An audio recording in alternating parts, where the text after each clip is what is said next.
Entre las muchas plagas que se han colado en la iglesia con ondas raras, una de las que más se está haciendo daño es el mesianismo. O sea, tratar de imponer dentro de la iglesia gentil y cristiana costumbres judías, palabras judías y prácticas judías, que ya no tienen que ver con el concepto tipológico de lo que hizo Jesucristo. Es por eso que hoy vamos a empezar un estudio sobre el mesianismo evangélico y el daño que nos puede causar y los errores tremendos que se comete cuando caemos en estas doctrinas aberrantes. Veamos. Nuestro tema de hoy es el mesianismo evangélico en la iglesia evangélica.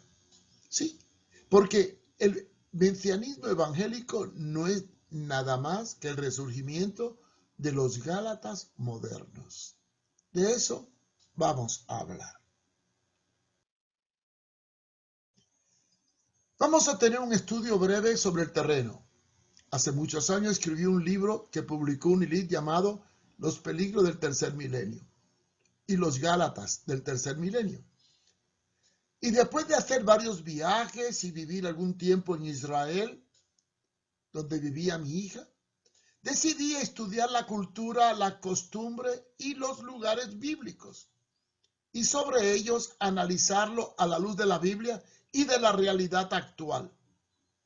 Decidí entonces hacer un libro para contrarrestar la tendencia del judaísmo dentro de la iglesia, algo que no tiene fundamento bíblico, porque el Señor nos libertó de la esclavitud de la ley.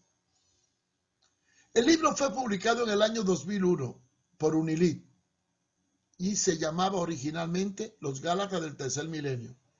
Después lo imprimí con otro nombre, Judaísmo, Islamismo y Cristianismo. En él estudio la realidad judaica y me baso en un análisis de sus creencias.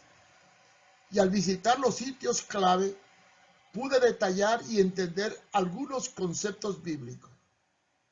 Tristemente, los judaizantes se aferran a ritos y ceremonias judaicas, ignorando el mensaje de la cruz. Estas sectas judaizantes que guardan el séptimo día fervientemente, no entienden lo que en realidad significa la celebración del Shabbat. Esta foto fue tomada, una en el Muro de las Lamentaciones y otra en la puerta de Damasco. Analicemos el conflicto judeo-gentil. Se trató en el Concilio de Jerusalén. Uno de los conflictos históricos de la Iglesia es el tratar de imponer a los gentiles las costumbres judías. Esto originó un conflicto que motivó un concilio en Jerusalén que se relata en el libro de Hechos de los Apóstoles, capítulo 15. Al mismo comparecieron los ancianos y los apóstoles de la iglesia. Fue presidido por Santiago, el hermano del Señor.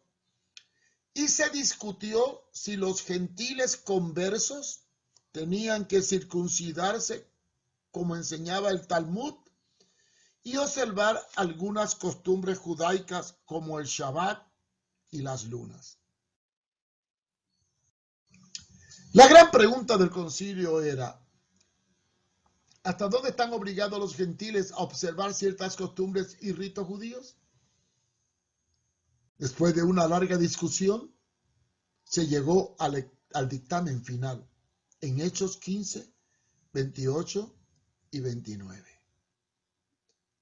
Dice: porque nos ha parecido bien al Espíritu Santo y a nosotros no imponeros ninguna carga más que estas cosas necesarias. Y en el 29, que os abstengáis de lo sacrificado a los ídolos, de comer sangre, de ahogado y de fornicación. En la traducción hebrea es inmoralidad sexual, de las cuales cosas, si os guardareis, bien haréis. pensarlo bien. Es interesante ver esta resolución. Jacobo era considerado una autoridad dentro de la iglesia, según Gálatas 1:19 y 2:9. Y él usó Amós 9 del 11 al 12 para recordar que Dios ya había predicho la inclusión de los gentiles en el plan de salvación sin necesidad de que se tuvieran que judaizar. Pero, ¿qué está ocurriendo en nuestros tiempos?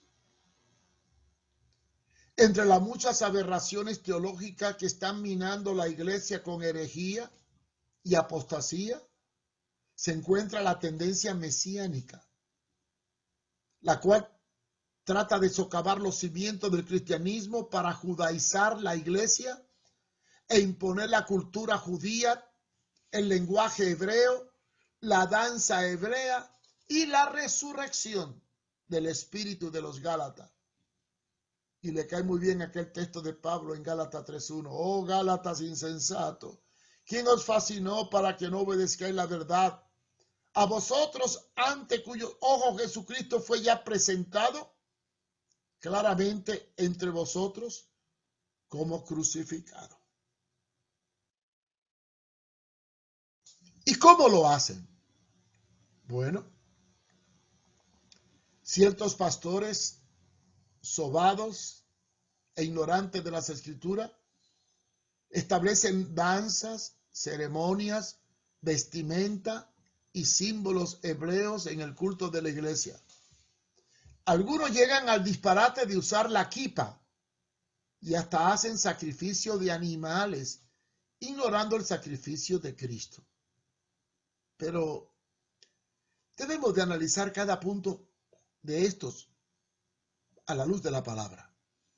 Un pastor evangélico llamado René Enrique, en el culto de la iglesia, sacrifica un chivo en pleno culto del ministerio Miel, en el municipio de San Marcos de Ocotepeque, para esparcir la sangre y buscar la remisión de pecado. En Hebreos 9:26 dice: de otra manera le hubiera sido necesario padecer muchas veces después del principio del mundo. Pero ahora, en la consumación de los siglos, Jesucristo, habla de Jesucristo, se presentó una vez para siempre por el sacrificio de sí mismo para quitar de en medio el pecado. De manera que no hace falta más sacrificio ni más observancia a los ritos judaicos. Vamos a hablar del cubrirse la cabeza para orar, muy de moda en los cristianos judaizantes. ¿Por qué los mesiánicos se cubren la cabeza con el talit?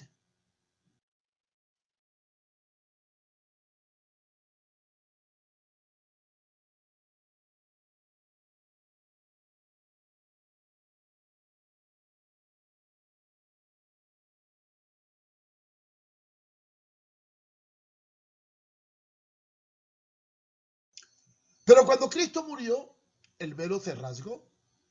Nuestros pecados fueron quitados.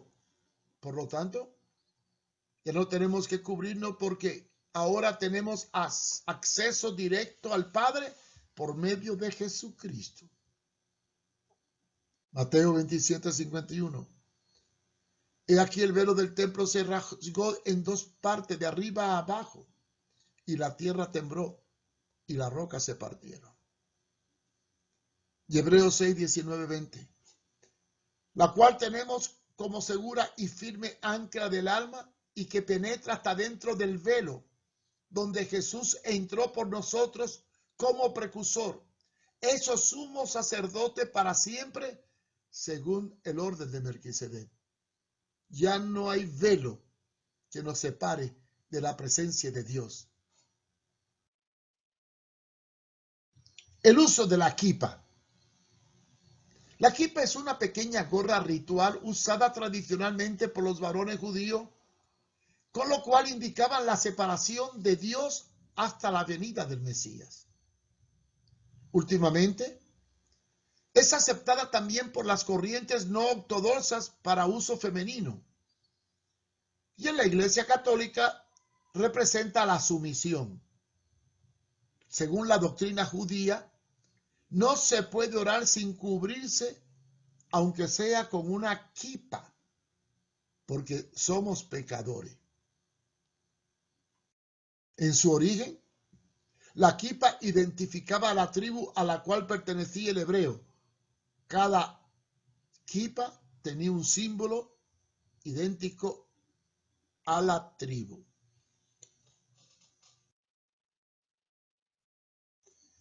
El uso de palabras hebreas. Es bueno entender que aún los judíos no se atreven a hablar en el antiguo hebreo. Y al traducirse la Biblia a la lengua de cada idioma, se usó la similitud de acuerdo al idioma existente en el momento. No es correcto los anglicismos ni el hebraísmo dentro del castellano, siempre y cuando tengamos palabras equivalentes en la traducción. Noten ustedes que el rótulo que le pusieron a Jesús en la parte alta de la cruz estaba escrito en 3 idiomas, pero no aparecía el hebreo. Esos 3 idiomas eran los prevalecientes en esa época: el arameo, el latino y el griego. Si soy hebreo, hablaré hebreo, pero si soy latino, hablaré latino. En la época de Jesús se hablaban 3 idiomas en la región de Palestina: el arameo, el latín traído por los romanos y el griego de Grecia. El hebreo solo se usaba para las ceremonias y las oraciones judías. Yeshua es el equivalente a Jesús en español, a Jesús en inglés.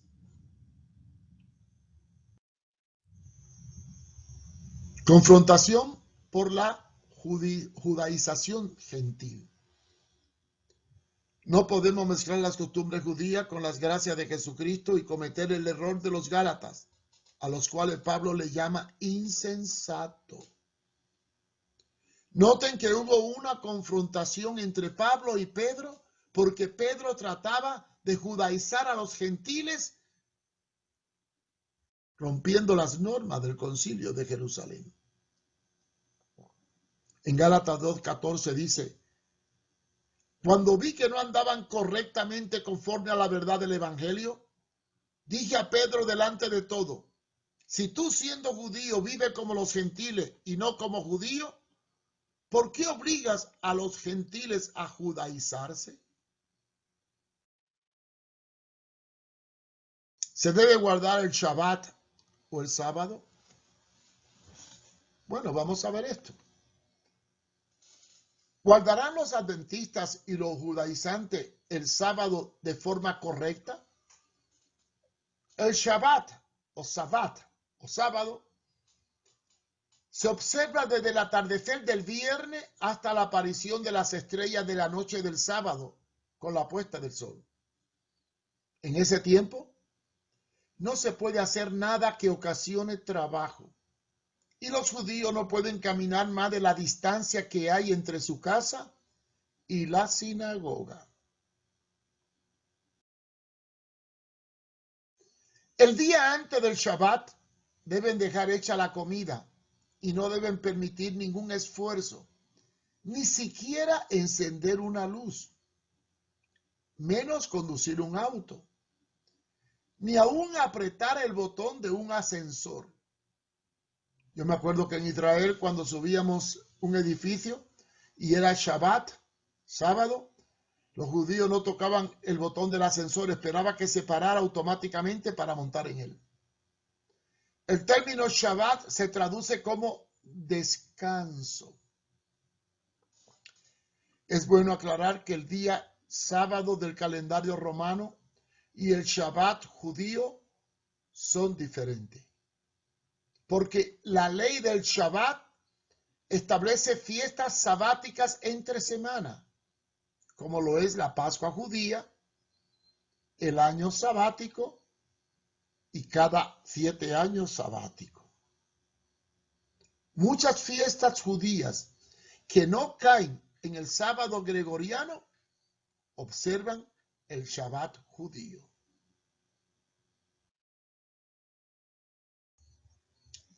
Fiesta del Shabbat, aunque no sea en el sábado gregoriano. Los judíos celebran el Shabbat en fechas que no caen necesariamente en el sábado del calendario grecorromano. Recordemos que la cena del Señor para ir a Getsemaní fue un miércoles y ese día era Shabbat o día de descanso. Vamos a ver las fiestas judías que nunca caen en un sábado gregoriano. El año del jubileo, la Pascua, las fiestas sin levadura, la fiesta de las primicias, la fiesta de las trompetas, la fiesta de Pentecostés, son 50 días y podía caer lo mismo un lunes, un martes, un miércoles, pero era Shabbat. La fiesta del tabernáculo y la fiesta de la dedicación. Ahí tenemos el calendario atrás y la fecha en que caían estas fiestas.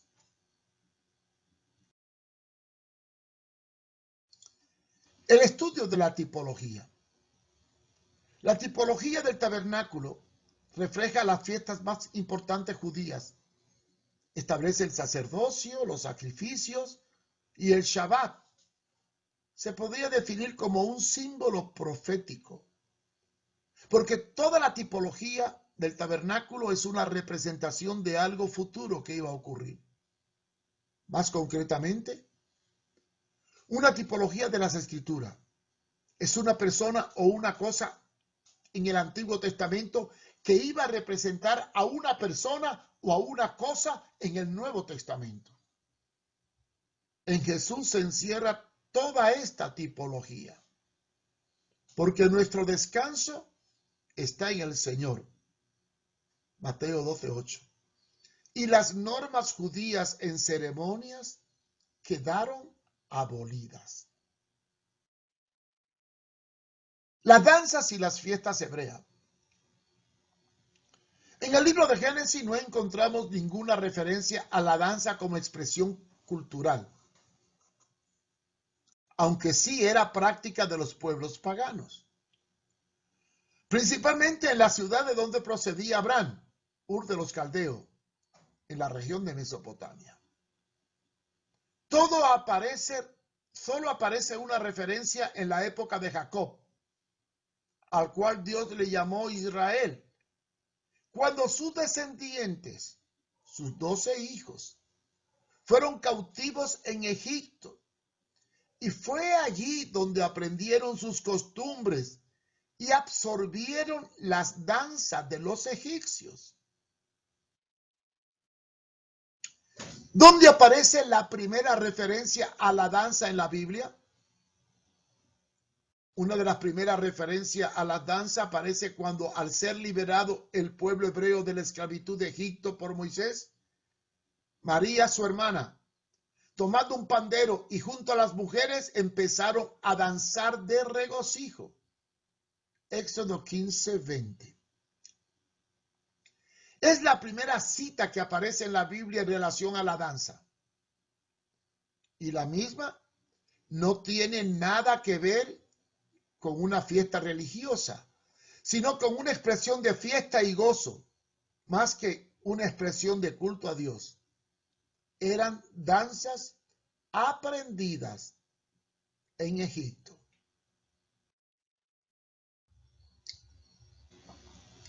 Durante esos 400 años de cautiverio, los hebreos absorbieron la cultura egipcia, como era la idolatría, las fiestas con danzas, las cuales formaban parte del culto pagano en sus diversos dioses dentro de Egipto. Es por ello que Moisés, al regresar con las tablas de los 10 mandamientos, encontró que su pueblo había hecho un ídolo y danzaban alrededor del mismo.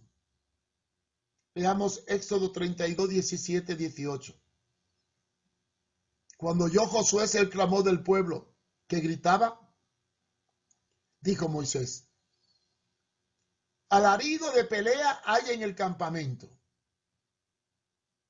Y Moisés respondió: no es voz de alarido de fuerte, ni voz de alarido de débiles, voz de canto oigo yo. Es la segunda vez que se menciona la danza en Éxodo 32:19. ¿Y qué ocurrió cuando llegó Moisés?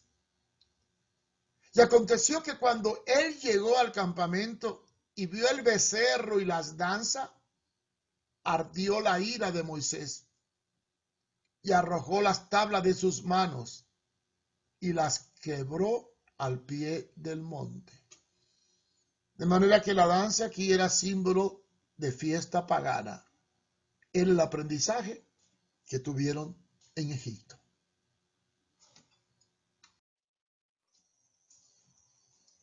De manera que la danza es una expresión cultural que no tiene raíces dentro del culto o la adoración, sino una fiesta y celebración. Un texto usado por los defensores de la danza en el culto se encuentra en la expresión del rey David en 2 de Samuel 6:21, en donde dice que él danzaba delante de Jehová, indicando el júbilo que sentía en el Señor. Pero lo hacía de una forma personal y en relación a una expresión de gozo, típica dentro del entorno de su época. Pero no había una escuela de danza, ni un ministerio de danza, ni David aprendió la danza.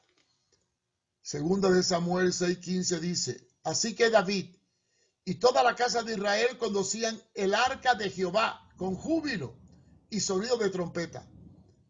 Cuando el arca de Jehová llegó a la ciudad de David, aconteció que Micás, hija de Saúl, miró desde una ventana y vio al rey David que saltaba y danzaba delante del Jehová y le menospreció en su corazón. No se está hablando de un culto, se está hablando de un hecho histórico relacionado con el arca que era llevado al templo. Es cierto que en el Nuevo Testamento no se menciona cultos con danzas, ni tampoco se habla de que hubiese grupos musicales dedicados solo a la música o a la danza, sino que se dice que había salmos, himnos y cánticos espirituales dentro de la iglesia. La adoración era espontánea, no había un coro de danza ni una orquesta. En Salmo 149:3 se habla del alabar su nombre con danza, con panderos, con arpa y el canten. Y el Salmo 154 dice, alabad con pandero y danza, alabadle con cuerdas y flauta. Pero esto es animar al pueblo judío a celebrar con danza ciertas fiestas como parte de su expresión cultural normal, pero no en el templo ni en el tabernáculo. Tristemente, en la iglesia evangélica se empezó con la danza hebrea y se terminó con ritmo mundano. Sí, así comenzamos practicando costumbres judías y terminamos copiando los esquemas de la carne, del mundo que nos rodea. Como dice la palabra, empezamos en el espíritu y terminamos en la carne. Como dice Gálatas 5:16-17. Hijos pues, andad en el espíritu y no satisfacer los deseos de la carne, porque el deseo de la carne es contra el espíritu y el espíritu es contra la carne, y estos se oponen entre sí para que no hagáis lo que quisierais. Veamos.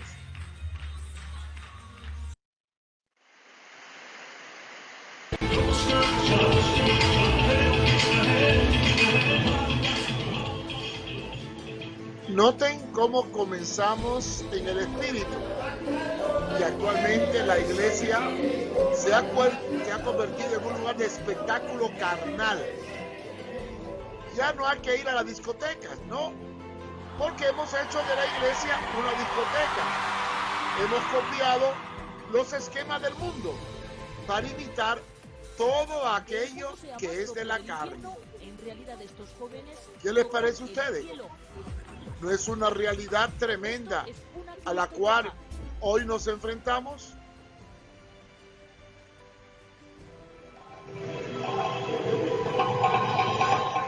Hasta homosexuales bailando dentro de las iglesias evangélicas.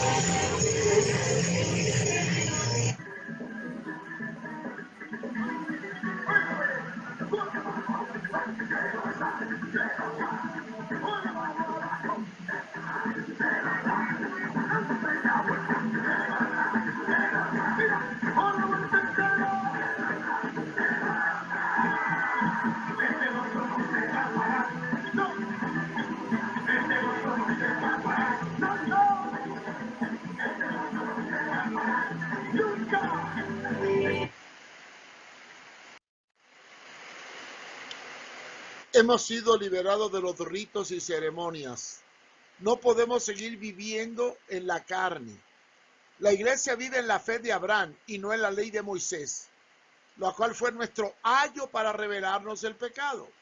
Por lo tanto, todo quedó anulado con el sacrificio de Jesús y actualmente vivimos en la fe de Abraham, sin ceremonias, sin liturgias, ritos judaicos, como dice Gálatas 3 del 12 al 14.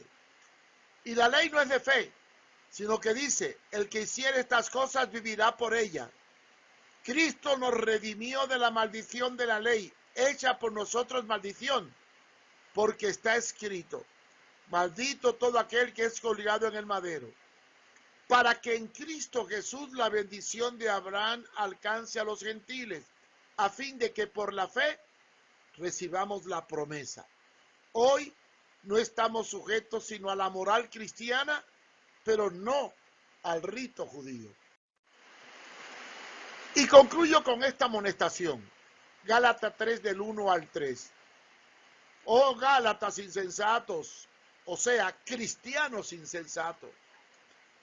¿Quién os fascinó para que no obedezcan la verdad? A vosotros, ante cuyos ojos Jesucristo fue ya presentado claramente entre vosotros como crucificado. Esto solo quiere saber de vosotros. ¿Recibisteis el Espíritu por las obras de la ley o por el oír de la fe? ¿Tan necios sois? Habiendo comenzado en el Espíritu, ahora van a acabar en la carne. Y finalmente, hay que diferenciar con claridad la gracia y la ley, y estudiar la historia y las costumbres y los principios bíblicos en relación al judaísmo y a la cultura cristiana gentil. No debemos permitir que la iglesia se convierta en una sinagoga de fariseos, o sea, en un teatro carnal, con danzas y fiestas dentro del culto. Debemos aceptar los valores del judaísmo, sí, pero no vivimos bajo la ley ni bajo la ceremonia judía, sino vivimos bajo la fe en la gracia de Jesucristo. De manera que no hay otro evangelio. No dejemos que nos perturben con doctrinas raras. Dios nos llamó de las tinieblas a la luz admirable. Y por último, el mensaje final. Amados, no imitéis lo malo, sino lo bueno. El que hace lo bueno es de Dios, pero el que hace lo malo no ha visto a Dios. Hemos visto un estudio sobre el mesianismo, fundamentado en la palabra y en la realidad histórica. Espero que entendamos el peligro que hay en caer en estas doctrinas mesiánicas. Y qué triste ver latinoamericanos procedentes de tribus o de culturas latinas caer en el error de creer que con cambiarle el nombre, poner una kipa o una tora, ya somos judíos. Qué disparate, ¿verdad? Pero bueno, el mundo está lleno de disparate. Y lo peor, de gente muy crédula. Dios nos ayude. Muchas gracias por tu compañía en este programa. Cualquier información o pregunta puede escribir a mariofumero@hotmail.com. Puede